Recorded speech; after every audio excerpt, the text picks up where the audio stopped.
दबाव टाकणारं नव्हे तर प्रेम देणारं गाव, तलाठी भारती पवार यांचं मनोगत. पेरणोली ग्रामस्थांच्या वतीनं सत्कार. आजरा तालुक्यातील पेरणोली हे गाव पुढाऱ्यांचं गाव म्हणून ओळखलं जातं. इथं दबाव टाकून कामं करून घेतली जातात असं समजलं होतं, परंतु कामाच्या अनुभवातून हे खोटं ठरलं असून पेरणोली हे मायेचं ऊब देणारं गाव असल्याचं प्रतिपादन पेरणोली साळगाव सजाच्या तलाठी भारती पवार यांनी केलं. पेरणोली येथील हनुमान मंदिरात त्यांच्या बदलीनिमित्त आयोजित सत्कार समारंभात त्या बोलत होत्या. अध्यक्षस्थानी सरपंच प्रियांका जाधव होत्या.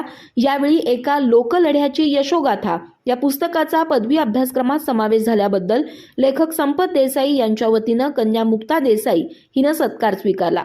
तर IIT मध्ये निवड झाल्याबद्दल चेतन जाधव या विद्यार्थ्याचा सत्कार यावेळी करण्यात आला. श्रीमती पवार म्हणाल्या, शासकीय नोकरीत सामाजिक भान ठेवून प्रामाणिक सेवा म्हणून काम केल्यास समाधान मिळतं. यापुढेही सामाजिक हेतू ठेवूनच काम करणार आहे. स्वाभिमानी शेतकरी संघटनेचे तानाजी देसाई म्हणाले, संपत देसाई यांनी वंचितांचा लढा उभा केला, तर श्रीमती पवार यांनी वंचितांना लाभ मिळवून दिला. चेतन जाधव यानंही भविष्यात उपेक्षितांसाठी काम करावं.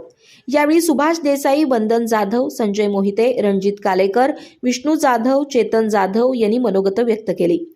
यावेळी सरपंच श्रीमती जाधव, गणपती कुकडे, जनार्दन देसाई यांच्या हस्ते सत्कार करण्यात आला.